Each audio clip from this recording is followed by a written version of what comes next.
Hello friends, welcome to the class. So in this chapter हम लोगों ने अभी introduction of sources of finance, financial strategies and equity and preference shares के बारे में हम लोगों ने टॉपिक्स कवर कर लिए हैं. So in the last class we have not done MCQs of this topic. So today we will do only MCQs for the topics we have covered in the previous classes. So चलिए start करते हैं.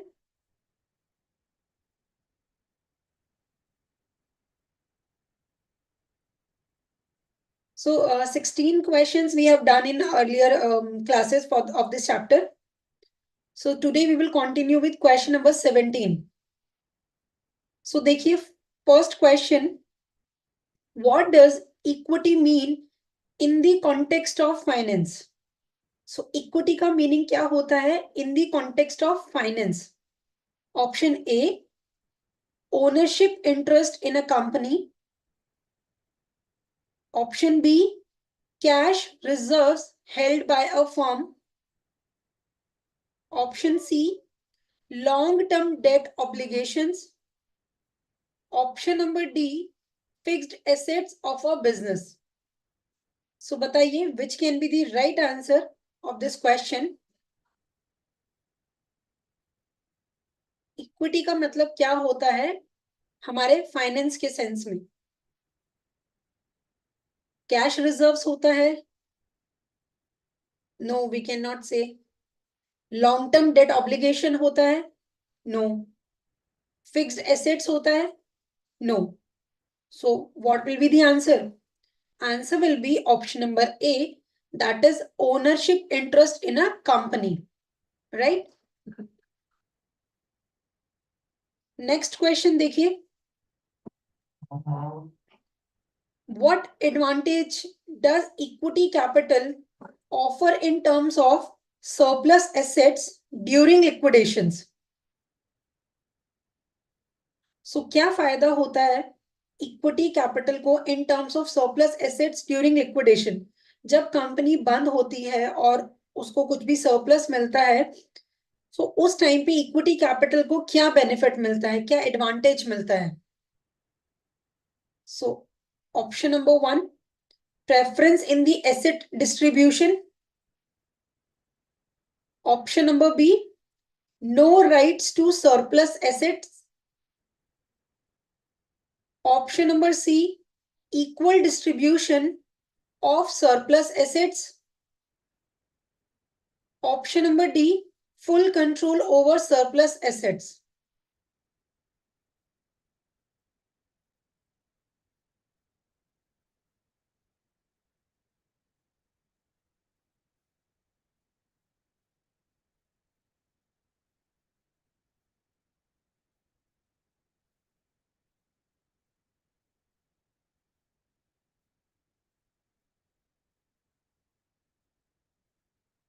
So देखिए, the correct answer of this question will be option number A, that is preference in asset distribution.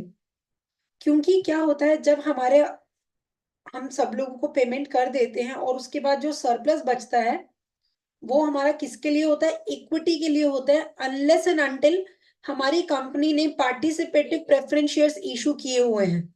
अगर ऐसा होगा तो फिर surplus में उनको भी शेयरिंग मिलेगी, अदरवाइज वो पूरी शेयरिंग किसकी होती है? इक्विटी कैपिटल की, राइट?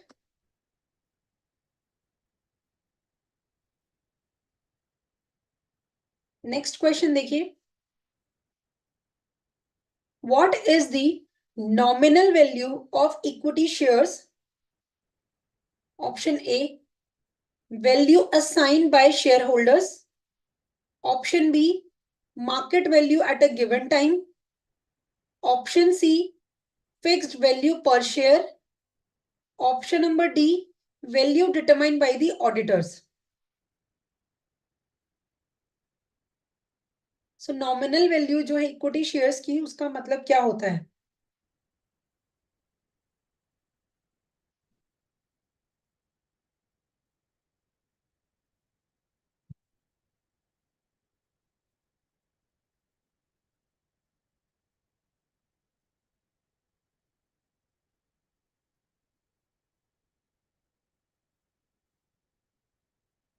सो बताइए क्या आंसर हो सकता है इस क्वेश्चन का?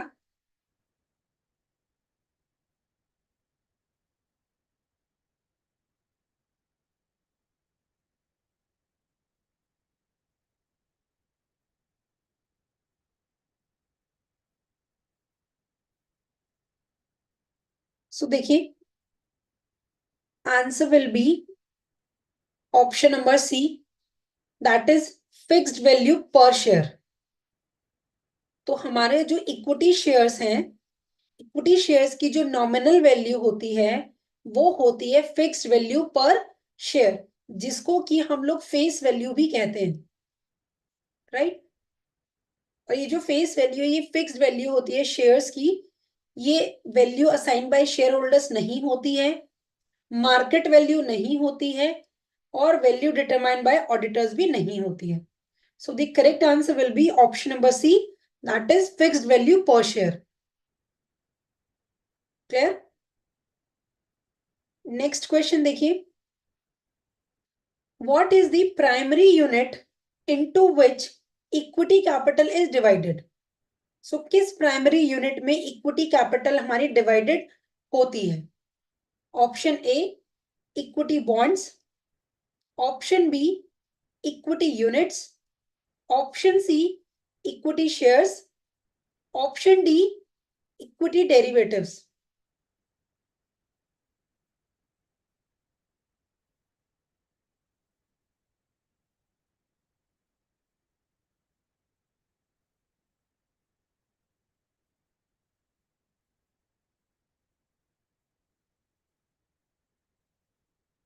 सो क्या होगा correct answer? Obviously the correct answer will be option number C. Yes Mamta ma'am. So equity shares जो है वो प्राइमरी यूनिट होता है जिसमें हम इक्विटी कैपिटल को डिवाइड करते हैं into the number of equity shares. So correct answer will be option number C.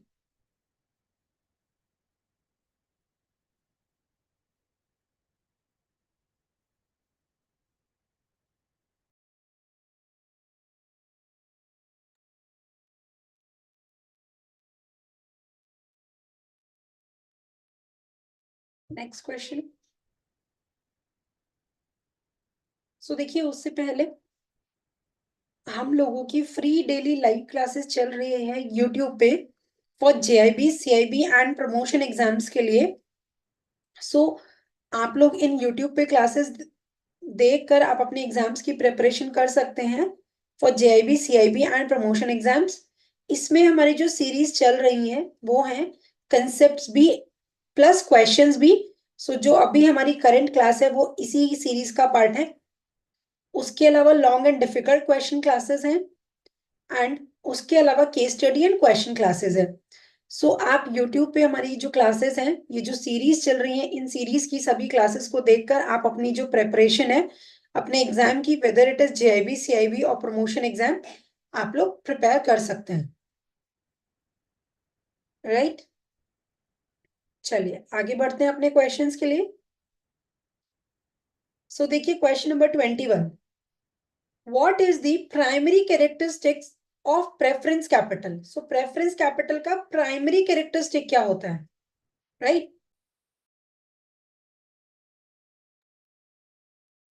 Option A, it offers higher risk compared to equity investment।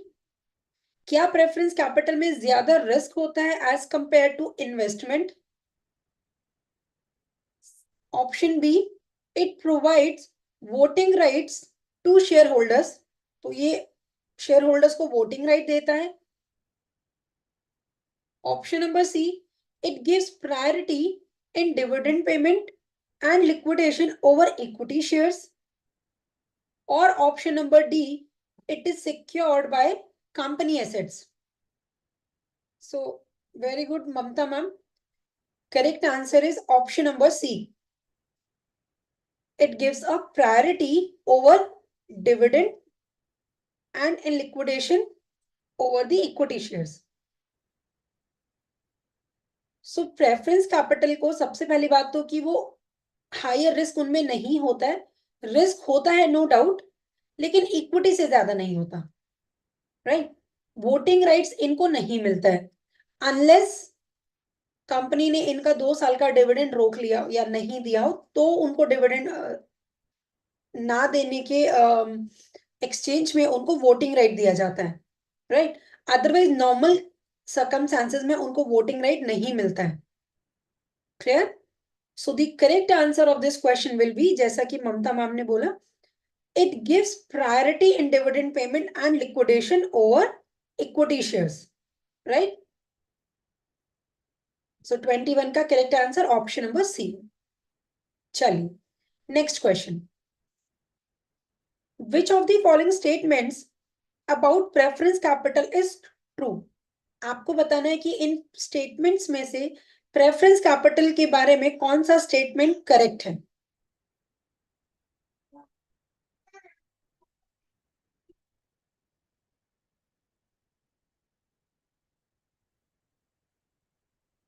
Option A देखिए, dividend rate of preference shares fluctuate with market conditions.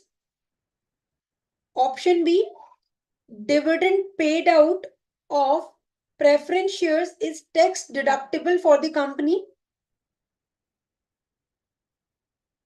Option number C, preference shares have unlimited tenure without any redemption obligation. Preference shares have equal voting rights with equity shares.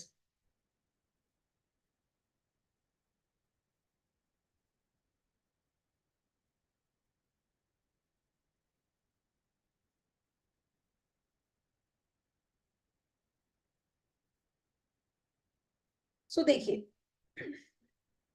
इसका जो answer है उसके लिए हमें हर एक option को देखना पड़ेगा। हम नीचे से शुरुआत करते हैं। ऑप्शन डी देखिए, preference share holders have equal voting right with equity share holders, नहीं। इक्विटी शेयर होल्डर्स को ऑलवेज वोटिंग राइट मिलता है, राइट। लेकिन प्रेफरेंस को कब मिलता है? Only if dividend is not paid for 2 years और मोर, ठीक है, 2 years और मोर। सो प्रेफरेंस शेयर होल्डर्स को सिर्फ इस कंडीशन में वोटिंग राइट मिलता है और इक्विटी को हमेशा मिलता है, तो इसीलिए इनका वोटिंग राइट बराबर नहीं होता। तो ये स्टेटमेंट तो रॉन्ग है। क्लियर? ऑप्शन नंबर सी देखिए, preference shares have unlimited tenure without any redemption obligation. So पहले तो हम ऐसा फिर भी कह सकते थे, लेकिन अभी जब से इंडियन कंपनीज के लिए मैंडेटरी हो गया है कि वो प्रेफरेंस शेयर्स एक टेन्योर के साथ ही इशू कर सकती हैं विदाउट रिडम्पशन, या जिसको हम इररिडीमेबल प्रेफरेंस शेयर्स कहते हैं, वो अब इंडियन कंपनीज इशू नहीं कर सकती, राइट। सो अब ये वाला जो स्टेटमेंट है ये भी रॉन्ग हो गया। क्यों? क्योंकि यहाँ पर लिखा है कि अनलिमिटेड टेन्योर के साथ इशू कर सकते हैं, नहीं कर सकते। अब आप मैक्सिमम 20 years के लिए कर सकते हैं, और इंफ्रास्ट्रक्चर कंपनीज के केस में 30 years तक। So in case of infra companies 30 years, and in case of in other companies 20 years is the maximum limit, right. So C और डी, यस ममता मैम समझ गए? Yes ma'am, option A is the correct, right? Now your answer is correct.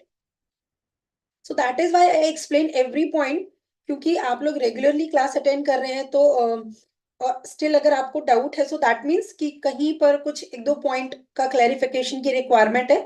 So that is why I repeat और I explain these points, so that you can identify the right answer. Correctly. So Mamta ma'am ने अपना जो answer है वो correct कर लिया है। So option A is the right statement. अब हम समझेंगे कि ऑप्शन बी किस तरह से रॉन्ग स्टेटमेंट है। Dividend paid out of preference shares, जो प्रेफरेंस शेयर्स को हम डिविडेंड देते हैं, क्या वो टैक्स डिडक्टेबल है? No. Only interest paid to banks and financial institutions and debentures, so उनका, या आप ऐसे समझिए कि जो ब्याज है, जो इंटरेस्ट है, वो टैक्स डिडक्टेबल होता है, लेकिन डिविडेंड टैक्स डिडक्टेबल नहीं होता है। राइट। सो आई होप अभी आप लोगों को क्लियर होगा।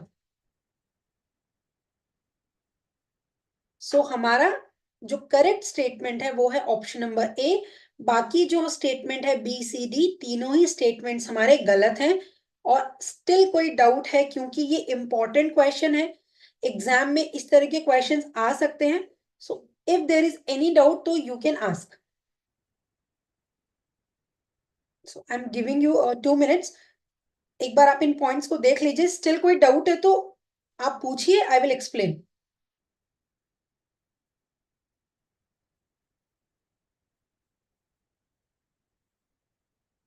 22 का correct answer option number A है। अगर कोई भी डाउट है तो आप पूछ सकते हैं।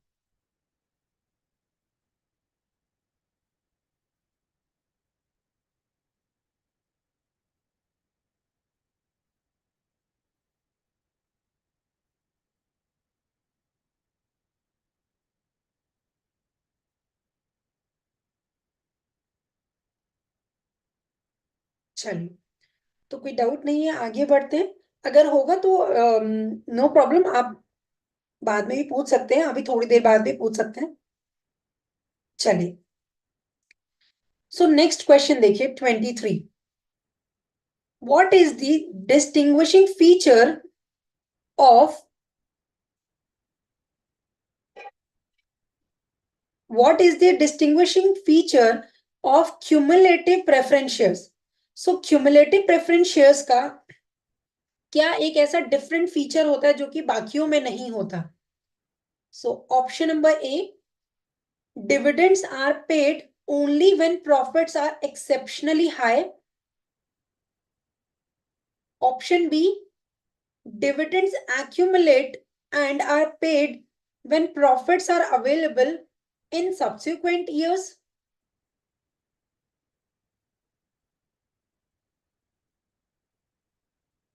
Option C, correct, Jyoti ma'am, your answer is right. Dividends are paid in preference to equity shares only. Or option D, dividends are paid regardless of the company's profitability. So again, Mamta ma'am, Jyoti ma'am, right answer. So the correct answer is option number B, that cumulative preference shares का actual में meaning क्या होता है? Cumulative preference shares का meaning होता है कि अगर बाय चांस किसी पर्टिकुलर ईयर में कंपनी को प्रॉफिट नहीं हुए और वो डिविडेंड नहीं दे पाए शेयर होल्डर्स को, सो नेक्स्ट ईयर्स में, सब्सिक्वेंट ईयर्स में जब उनको प्रॉफिट होगा तो वहां से हम उनका डिविडेंड पे कर देंगे, या फिर आप कह सकते हैं एक्यूमुलेट कर लेंगे। Right. So option number B is the correct option of question number 13, sorry 23। Right. चलिए नेक्स्ट क्वेश्चन देखिए 24th। Which type of preference shares can be repaid within a maximum period of 20 years? So वो कौन से preference shares हैं जिनको हम maximum 20 years के period में हमें रीपे करना है, वापस करना है? Option A, irredeemable preference shares. Option B, redeemable preference shares. Option C, cumulative preference shares. Option D, convertible preference shares. So बताइए। 24A is not the right answer, Jyoti ma'am.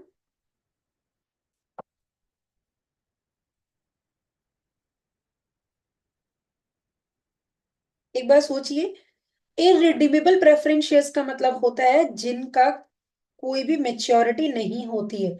अगर कभी कंपनी बंद होगी तो इनका पैसा मिलेगा, अदरवाइज नहीं मिलेगा, राइट। सो इसीलिए अब कंपनीज एक्ट में प्रोहिबिट कर दिया गया है इस तरह के प्रेफरेंस शेयर्स को इशू करना।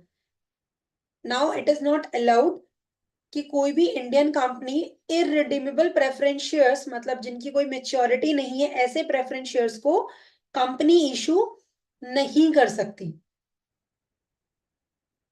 राइट।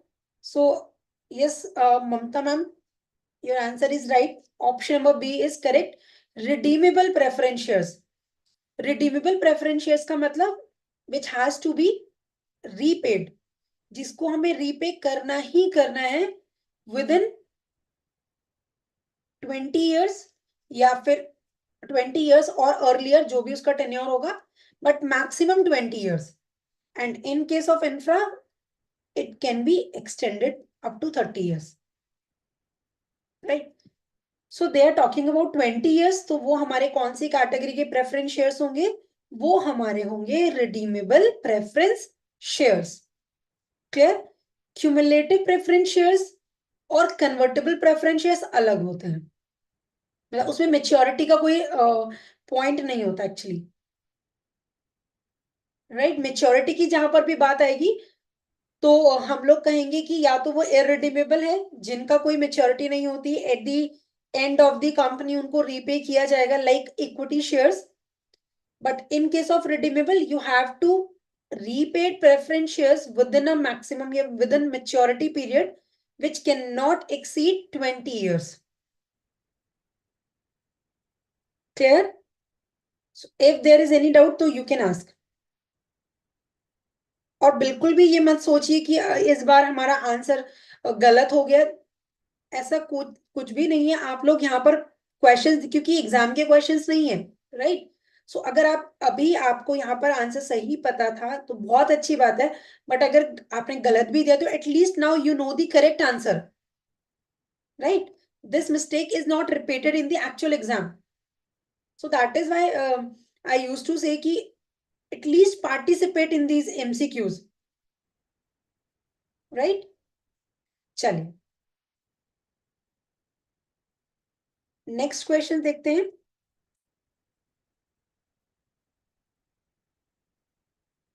सो नाउ बिफोर मोर क्वेश्चंस, देखिए ये इंपॉर्टेंट इन्फॉर्मेशन है आप लोगों के लिए। सो अगर आप लोग ने अपनी प्रेपरेशन स्टार्ट की है और आपको कोई भी डिफिकल्टी फेस हो रही है रिगार्डिंग कंसेप्ट, सो आप हमारे जो वीडियो लेसन्स है आप उनको देख सकते हैं। और अगर आपको प्रैक्टिस के लिए क्वेश्चंस की आपको रिक्वायरमेंट है तो उसके लिए आप हमारे जो क्वेश्चन बैंक्स हैं उनको अवेल कर सकते हैं। और अगर आप केस स्टडीज की प्रैक्टिस करना चाहते हैं तो उसके लिए आप हमारे जो केस स्टडीज कोर्सेज हैं उनको अवेल कर सकते हैं। कहाँ से अवेल कर सकते हैं? हमारे इस ऐप और हमारी इस वेबसाइट पे जाकर। तो आप ऐप और वेबसाइट को आप विजिट कीजिए और ये सारी फैसिलिटीज वहां पर अवेलेबल है, बहुत ही low price and best quality format में। So kindly go through once, at least go through once, and वहां पर आप जाकर देखिए कि क्या क्या कोर्सेज अवेलेबल है रिगार्डिंग योर कोर्स। सो आपको जो भी सुटेबल लगता है एज पर योर रिक्वायरमेंट, तो आप उसको वहां से अवेल कर सकते हैं, राइट। चलिए सो और क्वेश्चंस करते हैं। क्वेश्चन नंबर 25 देखिए।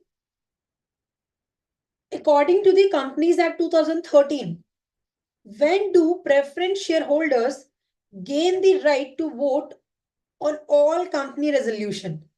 सो कंपनीज एक्ट 2013 के अकॉर्डिंग प्रेफरेंस शेयर्स को राइट टू वोट कब मिलता है कंपनी के डिसीजन मेकिंग में?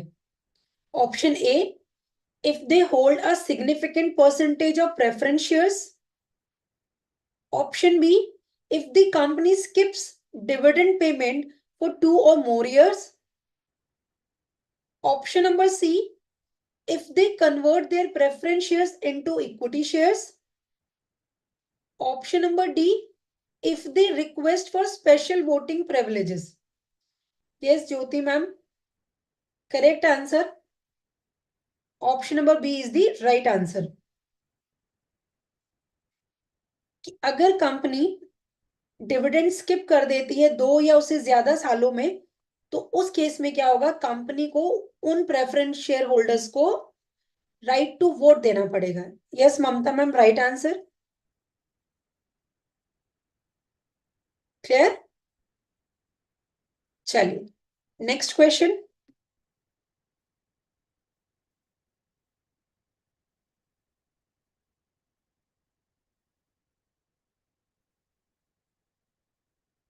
देखिए, what is a significant advantage of raising preference capital for companies?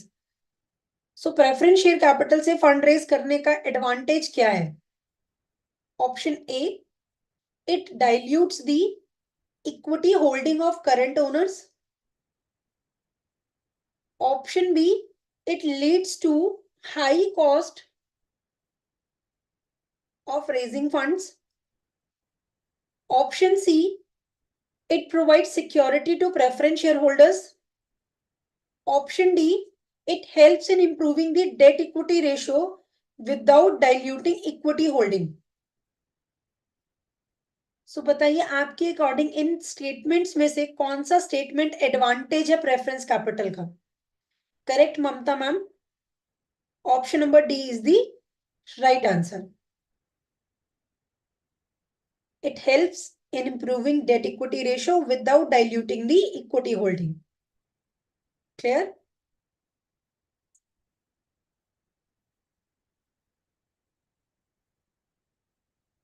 ये Jyoti ma'am, right answer option number D.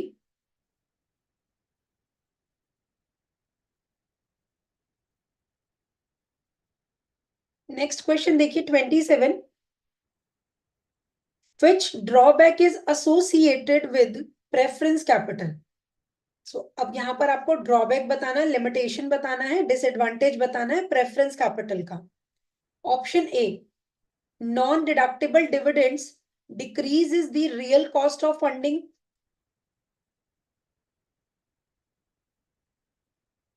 Option B, management interference is not possible in case of non-payment of dividends. Option C, redemption reserves do not need to be created. Option D, preference shareholders have lower priority in liquidation compared to equity shareholders.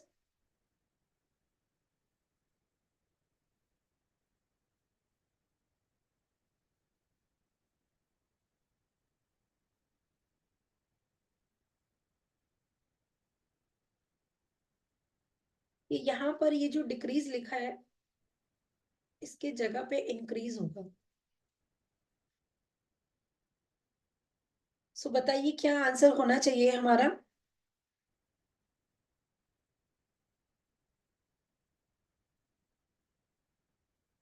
जब भी confusion होता है सो हमें उनको पहले जो हमें लग रहा है कि ये तो आंसर नहीं हो सकता उसको एलिमिनेट कर दीजिए। Right Jyoti ma'am, right answer option number A is correct. क्योंकि देखिए preference share holders have lower priority, नहीं ऐसा तो होता ही नहीं है। प्रेफरेंस का नाम ही प्रेफरेंस इसलिए क्योंकि उनको प्रायोरिटी मिलती है ओवर इक्विटी। सो इसलिए this statement is wrong. Option number C देखिए, redemption reserve do not need to be created, create करने पड़ते हैं हमें। Management interference is not possible in case of non payment of dividend, it is possible क्योंकि अगर आपने जैसे ही non payment को 2 साल से ज्यादा होंगे तो फिर इंटरफेरेंस हो सकता है। So that is why this statement is also incorrect. So right answer will be option number A, that is non deductible dividends. क्योंकि इसमें टैक्स का डिडक्टेबिलिटी नहीं मिलता है तो जो रियल कॉस्ट ऑफ फंडिंग है, जो हमारा जो रियल खर्चा है पैसे को रेज करने का, वो बढ़ जाता है। राइट? क्वेश्चन नंबर 28 देखिए, in case of liquidation what is the position of preference shareholders compared to equity shareholders? So जब कंपनी बंद होती है तो प्रेफरेंस शेयर होल्डर्स की क्या पोजीशन रहती है as compare to equity share holders? Option A, they have equal priority in asset distribution. Option B, they have lower priority in asset distribution. Option C, they have higher priority in asset distribution. Option D, they have no claim on company assets. So बताइए.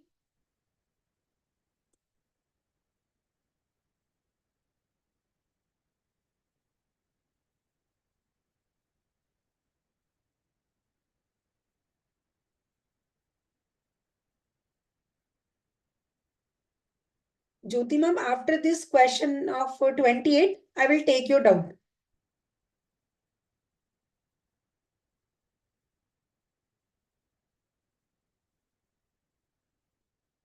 28 का C correct Jyoti ma'am. They have higher priority in asset distribution. और ये priority इनको किसके ऊपर मिलती है?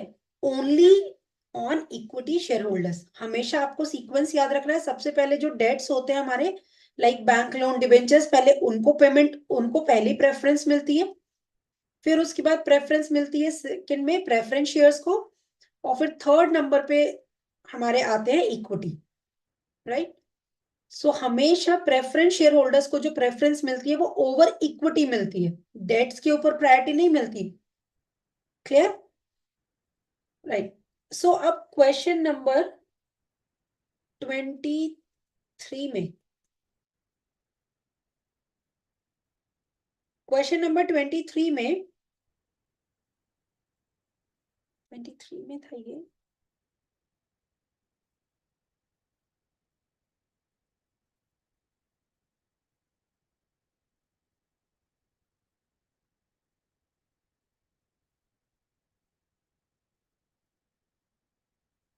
Twenty two था मैम.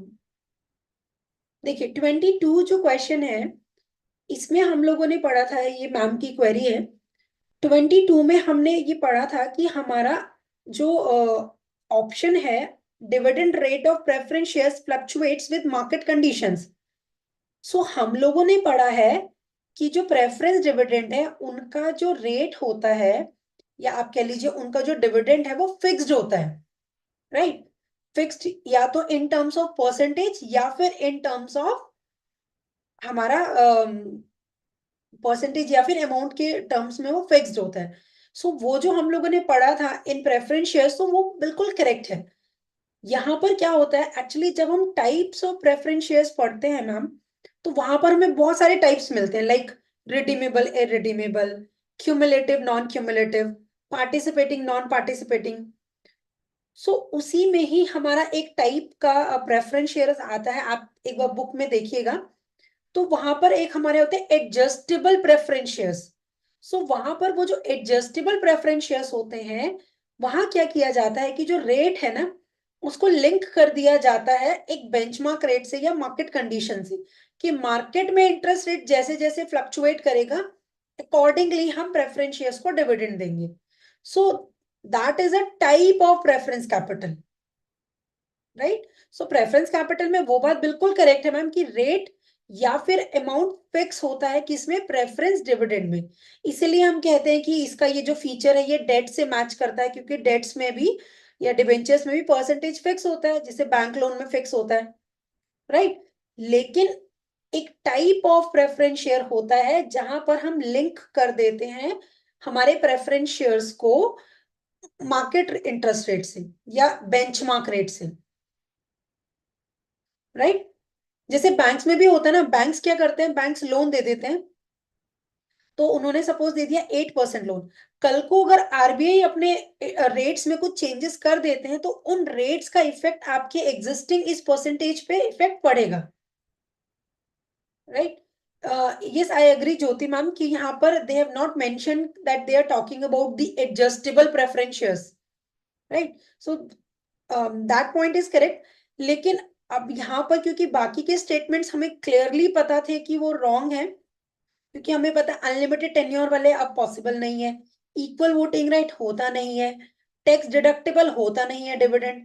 लेकिन जब फ्लक्चुएशन की बात करते हैं, तो वो हमारा प्रेफरेंस में बहुत बारी हो जाती है ये सिचुएशन. एक हमारा टाइप ऑफ प्रेफरेंस शेयर्स होते हैं जिसको एडजस्टेबल प्रेफरेंस शेयर्स कहते हैं. सो वहां पर हमारा फ्लक्चुएशंस होता है एज पर मार्केट कंडीशंस. सो बिल्कुल हो सकता है मैम कि एग्जाम में जो क्वेश्चन आए वो थोड़ा स्पेसिफिक करके आएगा, तो वहां पर वो मेंशन करेंगे। क्लियर? और वैसे भी अगर हम टाइप्स ऑफ प्रेफरेंसेस पढ़ेंगे मैम, तो उसमें क्लियरली एक वैरायटी ये दिया हुआ है, तो अगर हमने पढ़ा हुआ होगा कि ठीक है there is a kind of preferences which is adjustable preferences, तो वहां से फिर हम लोग लिंक कर सकते हैं that this statement is correct, right?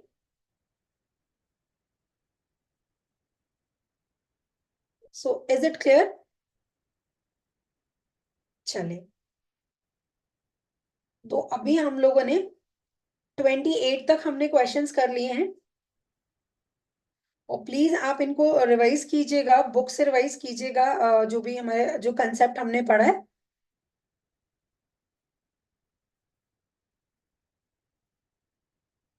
कोई भी डाउट्स होंगे, जैसे अभी ज्योति मैम ने पूछा, अगर आपको कोई भी डाउट है तो आप नेक्स्ट क्लास में भी पूछ सकते हैं, जरूरी नहीं है कि इस क्लास का डाउट इसी क्लास में पूछें आप, राइट?